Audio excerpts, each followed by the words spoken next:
Boa tarde, criatura divina! Ótimo saber que você está do outro lado aí da tela da Band. Sabe por quê? Exatamente 13 horas começa mais um Tá Aí para Todos aqui na tela da Band.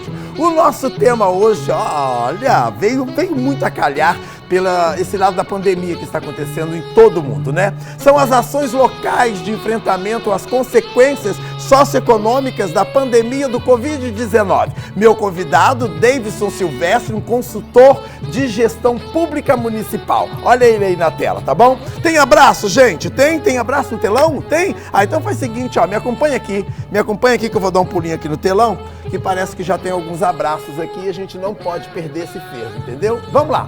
A Mara Fontes de Valença está aniversariando hoje. Olha, muita saúde para você, muita paz. Obrigado pela participação aqui no programa Tá Aí para Todos. E também quero agradecer também a cidade de Valença, que nós temos uma grande audiência lá. Não se esqueça que o Tá Aí para Todos é exibido em 72 cidades e 22 dessas cidades já recebem o sinal HD. Tá bom assim? Tem mais aqui? Tem mais aniversário? Vamos ver. Mariana Eusébio, da cidade de Resende, também está fazendo aniversário hoje, então fica aqui também o meu abraço, muita paz, saúde, prosperidade, tá bom? Se tiver bolo pode mandar, porque na hora do almoço a gente não consegue almoçar, e eu vou agradecer por demais. Eu acho que tem mais um aqui, Ronde Nunes, vocalista da banda Pub 77, também está fazendo aniversário hoje também. Muito parabéns para você, como sempre, saúde, prosperidade, aquelas coisas todas. Dinheiro, amor, sexo em abundância, né? Ainda mais que sexo queima 480 calorias, então manda ver, querido, manda ver que o negócio você vai fazer um regime basiquinho. Tá bom assim? Beijo, beijo, beijo. Vamos de entrevista? Vamos de entrevista, me segue de novo, vem cá, segue aqui de novo, segue aqui. E aí, boa tarde. Boa tarde, tá aí. Rapaz, o tema de hoje totalmente recheado, né? De grandes perguntas e recheado de necessidades para que a população fique sabendo o que é possível dentro desse tumulto todo ainda poder se fazer com o dinheiro público, né? Então, vamos lá que eu já tenho uma separada aqui, Já é possível identificar quais serão as principais consequências socioeconômicas para as prefeituras após o enfrentamento da pandemia Covid-19? Bem, Thaí, nós estamos há 84 dias exatamente vivendo de fato a pandemia, que foi a partir da confirmação do primeiro caso no país. Não resta dúvida que já há um número significativo de impactos socioeconômicos, né? As prefeituras desde março começaram a perder receita, tendo em vista que o comércio parou de funcionar, as empresas pararam de produzir e as pessoas pararam de consumir. Então nós temos, além de toda a problemática na área de saúde pública, nós já temos um aumento da demanda na área de assistência social, nós temos o aumento do desemprego que já bate a nossa porta de uma forma muito forte e a prefeitura, diferente do governo do estado, que está um pouco mais distante, e diferente do governo federal que está em Brasília, é quem está aqui para atender o cidadão. Então não resta dúvida de que o desafio aumenta a cada dia. Agora, vem cá, quando a cidade ela já está um pouco desestruturada, fica um pouco mais sério enfrentar uma pandemia dessa, né? Esse é um grande problema na gestão pública municipal do país, né? E aí a gente voltando a atenção para o nosso estado do Rio de Janeiro, dos 92 municípios, economicamente nós só tínhamos 2 muito bem preparados, que são o município de Niterói e o município de Maricá. Eu até queria fazer um convite, se você os conhecer de perto, né? Eu acho que tem uma relação mais próxima. Convide-os para vir aqui. Eu quero saber que segredo é esse. Mas tem um outro também que eu gosto de citar muito, que eu acho ele muito desprovido de mimos, que essas grandes autoridades, que para mim vocês sabem muito bem, que eu sempre falo isso, que elas estão autoridades, né? Para o Thaí aqui, para o Thaí cidadão, vocês não passam de empregados do povo, né? Porque fomos nós que votamos, alguns a gente votou certo, alguns a gente votou errado e colocou no poder. Então vocês não são autoridades, não tem que bater continência, não tem que colocar muito doutor, que uns são semi-analfabetos, nem tem que ter DR na frente. Então já começa por aí. Mas eu gosto muito daquele prefeito de Colatina. Sim. Eu acho ele um luxo também. E é uma cidade também que é aquilo mesmo? É uma cidade organizada financeiramente? É uma cidade organizada e um prefeito extremamente atuante e muito próximo do povo, né? O prefeito Colatina não é só sucesso no país, mas já é reconhecido internacionalmente. Agora, no estado do Rio, o grande problema é que as outras 90 prefeituras já vinham de forma muito precária executando políticas públicas. O Covid foi a derrota total. A derrota total. E agora é um momento que a gente precisa, de fato, ter toda a atenção voltada para a saúde, né? Não resta dúvida de que nós precisamos salvar cada vez mais vidas, mas a gente também precisa estar com o pensamento voltado para salvar empregos, para salvar empresas e para atender, acima de tudo, o melhor cidadão.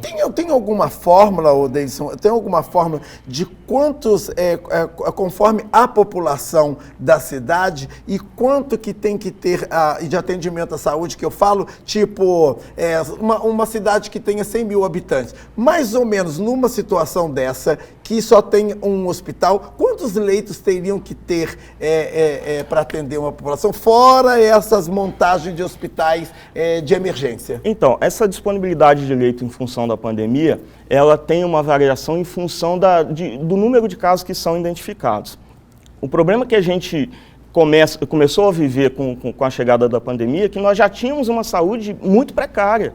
Nós temos municípios na região com 200 mil habitantes que possuem meio hospital. Na verdade, meio hospital, porque a metade é pública e a outra metade é particular. Então, a rede pública municipal, ela já vinha carecendo de recursos de décadas, né? Isso não é de hoje, nem de ontem, isso é de 20, 30 anos e que está no momento da gente repensar o que eu sempre digo, tá aí, o poder público precisa ser eficiente. Eu vou te fazer uma pergunta, porque obviamente que chegam muitas coisas nos bastidores quando a gente faz um convite a um entrevistado e aí a gente dá uma olhada no currículo dele, e quando se joga na mídia que fulano de tal será convidado, vem aquelas demandas. Você participou de um governo que saiu muito ruim na gestão, no final. Mas, em compensação, os bastidores nos mostram que você fez um grande serviço, porém, você não tinha o poder todo na mão de executar. Isso foi prejudicial para você como profissional? Não, na verdade, assim, eu entendo que foi um momento de aprendizado. Eu tive, dentre as minhas experiências na área pública, eu me recordo com muita felicidade da minha atuação na área de educação. Eu fui secretário de educação de um município onde nós tínhamos de 3 mil funcionários na educação, aproximadamente 2 mil funcionários ganhando abaixo do salário mínimo. É que na época parece que era só 750 e hoje chega a quase 2 mil. Hoje o salário médio de um professor dessa rede ao qual eu fui secretário está em torno de R$2.000. É preciso avançar cada vez mais, é possível avançar, mas a gente precisa melhorar as nossas políticas públicas. No seu ver, a educação precisa de um olhar mais... geralmente, todo mundo que entra, ele já coloca assim dentro do plano de governo, que é o que mais depende, que também é a saúde. Né? Tem que ter um olhar clínico para isso. Mas ninguém poderá chegar a ser um bom médico, até mesmo um bom professor, até mesmo um bom engenheiro, se a educação também não tiver um grande lugar nesse cenário. E o que você acha disso? Concordo plenamente. Eu acho que falta ao país, inclusive, um tensionamento maior na educação básica.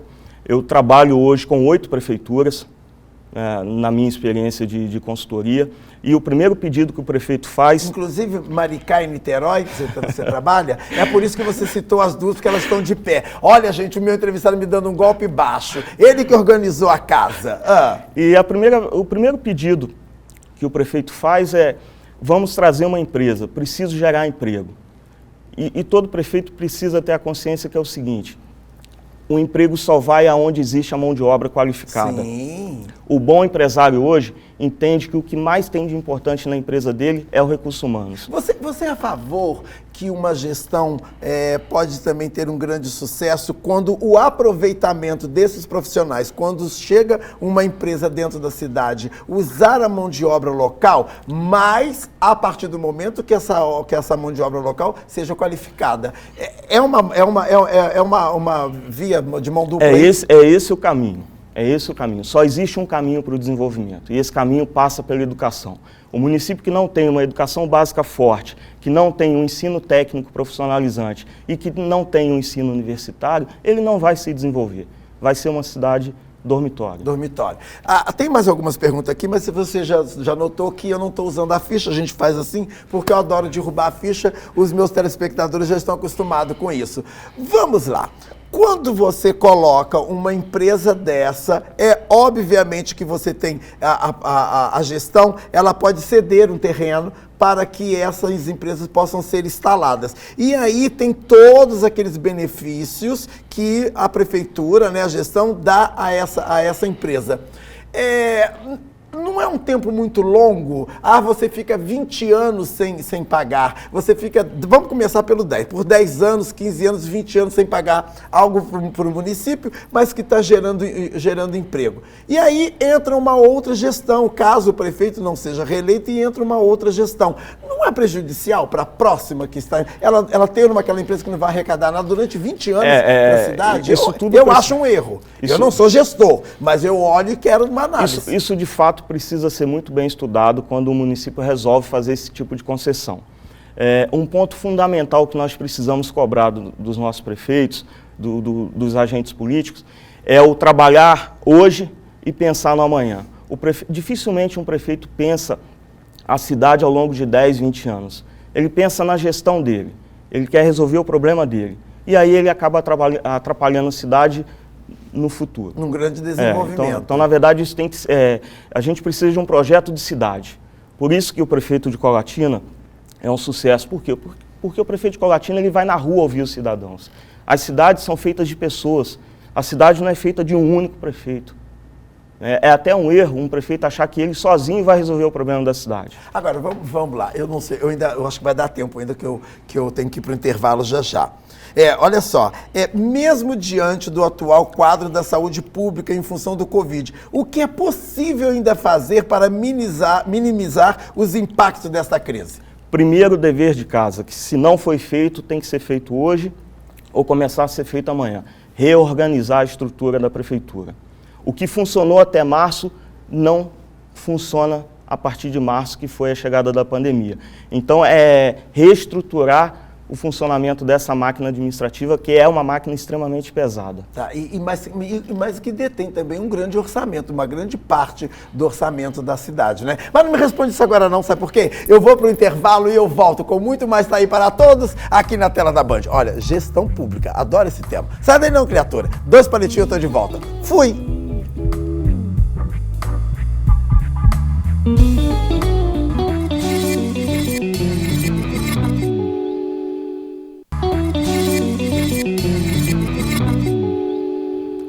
Estamos de volta com Tá Aí para Todos na tela da Band, ao vivo, criatura divina.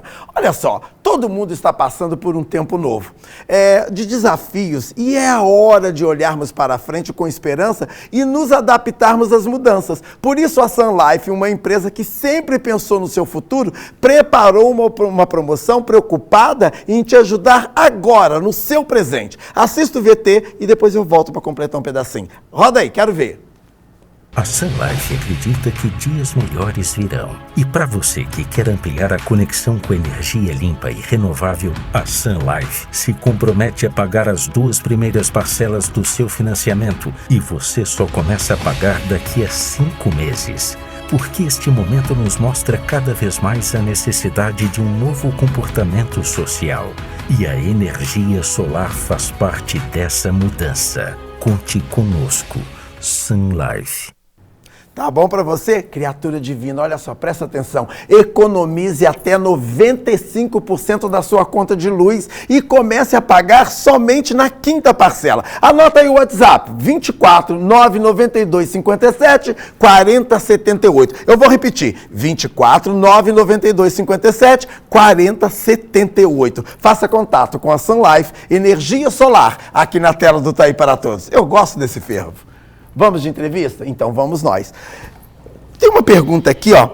Como e onde buscar recursos financeiros para investimentos para o município? Nesta situação que o governo, que o Estado não tem dinheiro e a federal está aí. E, inclusive, nós já vou emendar numa outra pergunta. Chegou alguns vídeos para a gente aqui, algumas fotos que não deu para a gente exibir, que, por exemplo, na cidade de Barra Mansa, muitos dos funcionários e até lojistas fizeram muitas fotos hoje com cartazes pedindo a volta do comércio. Como gestor público, qual é a sua opinião sobre esse assunto?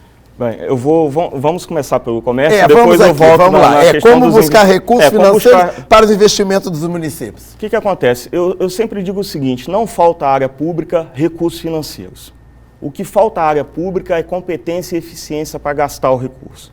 Então, o primeiro dever de casa a ser feito pelos prefeitos é levantar o que ele já tem à disposição dele para poder ser executado no município. Porque como que se dá isso? O governo federal repassa o dinheiro para os municípios por meio de convênio.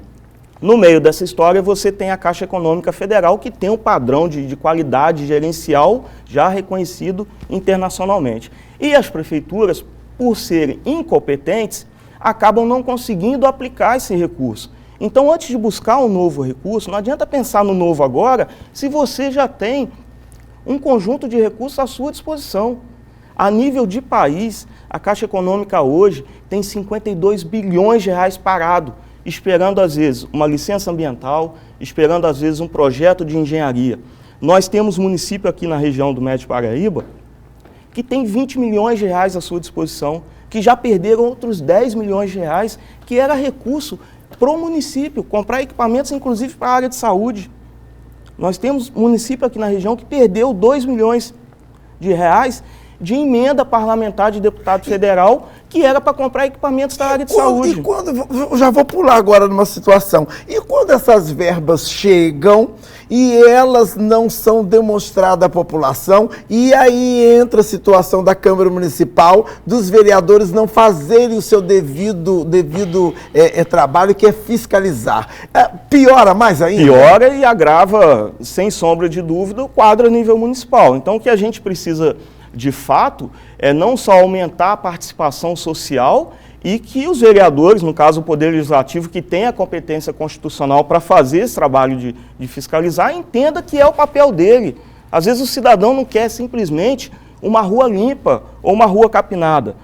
O cidadão quer o recurso sendo... Eu digo sempre aqui no programa, isso é serviço dos presidentes da Associação dos Moradores, né? Que chegam até os órgãos públicos, não precisam nem passar pelos vereadores, porque se há os órgãos públicos tipo um SAI da vida, a Secretaria de Urbanização, esses são os órgãos, secretarias de obras, esses são os órgãos competentes para ele ir direto. O vereador não tem que fazer isso, mas ainda há aqueles grandes eleitores que se vendem por uma cesta básica, uma receita médica, um botijão de gás, não é verdade? O emprego para o fulano ali, passar uma consulta que está sendo marcada para outubro e aí consegue ela para julho e aí faz essa troca de voto. O povo tem hora. Eu penso que 70% da população é culpada pelo governo que tem. Cada um tem a família que merece. Então você passa a ser o prefeito, o vereador, um deputado federal, estadual, passa a ser da sua família. E aí você vê a sua família caindo, porque você escolheu. Quando você tem oportunidade, porque dizem que família a gente não escolhe, a gente nasce dela. Mas se você quer formar uma outra família ao seu redor, você tem a opção de escolha. Eu acho que a população tem uma certa culpa. Sim. E nós precisamos entender o seguinte, que o trabalho do vereador não é no sentido de derrubar o prefeito, de ser contra o prefeito, não. O propósito do vereador tem que ser o mesmo propósito de todos, que é fazer uma cidade cada vez melhor. Então, o trabalho de fiscalização do vereador, eu entendo que é até para contribuir no processo. Sim. Porque o que a gente não pode conceber é um restaurante hoje não vendendo o seu produto, é o trabalhador da construção civil desempregado e o município com 20, 30, 40 milhões na Caixa Econômica parado porque falta uma licença ambiental, falta um projeto. E isso acaba, e aí já ligando com a segunda parte da pergunta, que é o fechamento do comércio. Não vai dar tempo, porque eu vou ter que ir para o intervalo de novo. Você responde no terceiro bloco, que inclusive eu já fui avisado aqui pelos meninos lá dentro no ponto, que eles conseguiram o videozinho da situação de pedindo a reabertura do comércio. Eu vou para o intervalo, criatura divina, sai daí não, dá um tapa no fígado e volta correndo para me ver aqui na tela da Band. Sai daí não, 2 palitos, eu tô de volta.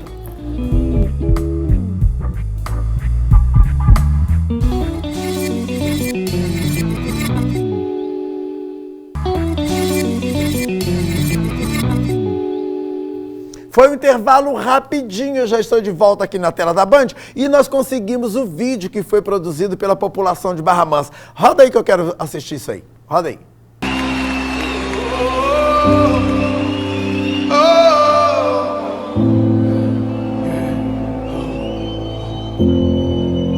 Porque ele vive, eu posso crer.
Tá, eu quero parabenizar, isso foi uma iniciativa da CDL, né, isso, e da CIAP, então eu quero parabenizar os diretores, aliás, toda a diretoria, né, que produziu esse filme. Então, essa é a sua opinião da reabertura do comércio. Olha aí, ó, 2 órgãos de grande potência, né, dentro do cenário municipal, ou até mesmo o cenário político, pedindo a reabertura. E aí, como faz? Porque eu já vou te dar a resposta, depois eu deixo você completar. Olha só, se todas as medidas podem ser tomadas e na prática, para que tenha-se a prática da volta do comércio.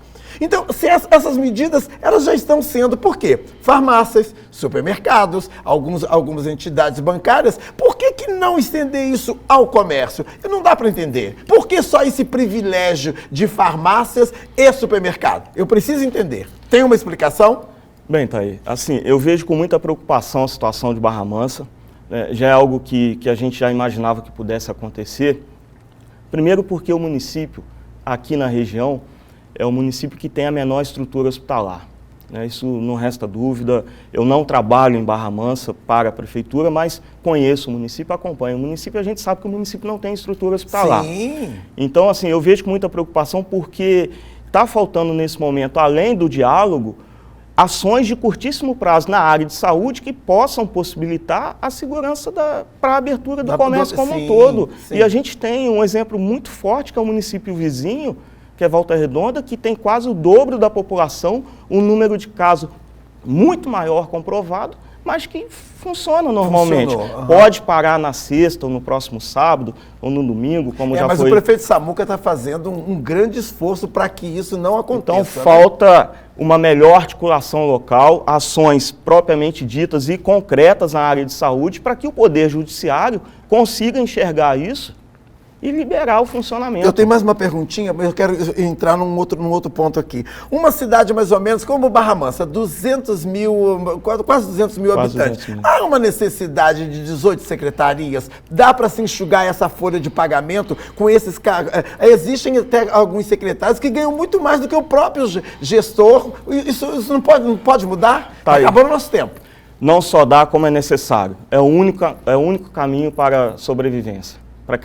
Para que Barra Mansa não saia dessa crise deitada, que ela possa sair pelo menos de joelho, é a prefeitura dando o exemplo, reduzindo as suas despesas reduzindo a sua estrutura e sendo eficiente. Veja bem, Barra Mansa já está deitada, né? Daqui a pouco ela só resta fazer o velório. Olha só, muito obrigado pela presença, tá bom? Você de casa também que nos assistiu até agora aqui na tela da Band, não se esqueça que amanhã nós temos um compromisso marcado em ponto, às 13 horas. Muito obrigado. Que o sagrado faça da sua tarde plenamente maravilhosa como foi a minha aqui, tá bom assim? Beijo no corpo, que a alma agradece. Volte sempre. Gosto de temas assim e assuntos interessantes e respostas mais ainda, tá bom? Fui! Beijo grande!